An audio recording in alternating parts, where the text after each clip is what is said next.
আসসালামু আলাইকুম, welcome to motorcycle repair video. আজকে কথা বলবো বাইকের যে তেলের ফ্লুইড, তেলের মিটার। অনেকেই প্রশ্ন করে যে ভাই আমার বাইকের তেলের মিটার অনেক সময় হঠাৎ করে বেশি দেখায় এবং অনেক সময় হঠাৎ করে কম দেখায় এবং অনেক সময় মাঝামাঝিতে গিয়ে আটকে যায় এবং অনেক সময় তেল থাকা অবস্থায়ও তেলের যে মিটার থাকে মিটার উঠে না ওঠার কারণ কি, কেন এই সমস্যাটি হয় বা কিভাবে চেক করবেন যে ফ্লুইড খারাপ আছে। তো প্রথমে আমি আপনাদেরকে ফ্লুইড চেক করারটি কীভাবে করবেন সেটা একটু দেখিয়ে নিই। তো এই জ্যাকটি হচ্ছে মিটারে ফ্লুইডের জ্যাক। তো এই পাশের যে তার দুটি দেখতে পাচ্ছেন আমার হাতে, এই যে দুটি তার একটি আরেকটির সাথে শর্ট দিলে দেখবেন মিটারে ফুয়েলের মাপ উঠতেছে কিনা। যদি উঠে তাহলে বুঝবেন যে লাইন ঠিক আছে, ফ্লুইড খারাপ আছে। এই যে দেখুন এই পাশে তারটি চলে গেছে ফুয়েল ট্যাঙ্কের ভিতরে, এইটার মাথায় ফ্লুইড লাগানো আছে, যেটি আমি আপনাদেরকে দেখালাম একটু আগে। তো এই ফ্লুইডটি খারাপ আছে। যদি এখানে চেক করার পরে মিটারে শো করে তাহলে বুঝবেন ফ্লুইড খারাপ আছে।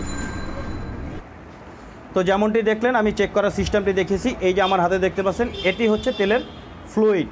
এই ফ্লুইডের এই যে জ্যাকটি দেখতে পাচ্ছেন, এই জ্যাকটি আমি কাছের থেকে আপনাদেরকে দেখাই।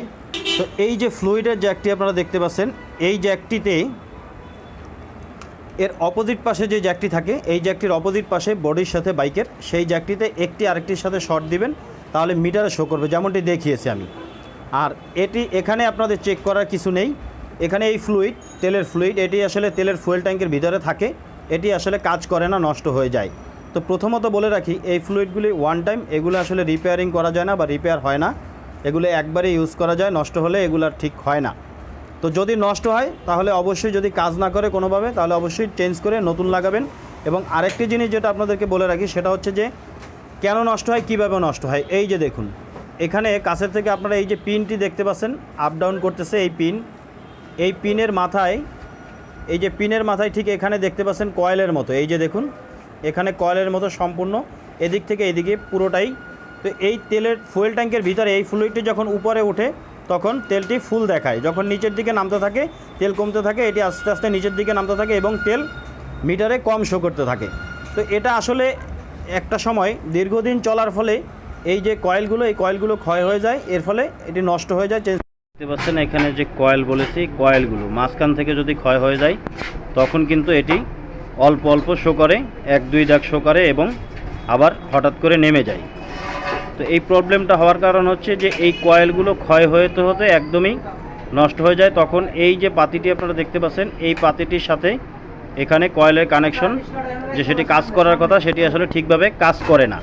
যে বাইকের তেল সেটা সবসময় ট্যাঙ্ক ফুল রাখার অথবা হাফ ট্যাঙ্কের উপরে রাখার সবসময় চেষ্টা করবেন, তাহলে ফ্লুইডটি আসলে দীর্ঘদিন ভালো থাকবে এবং ঠিকভাবে কাজ করবে। যদি তেল কম থাকে তখনই কিন্তু এটি আসলে দ্রুত নষ্ট হয়ে যায়।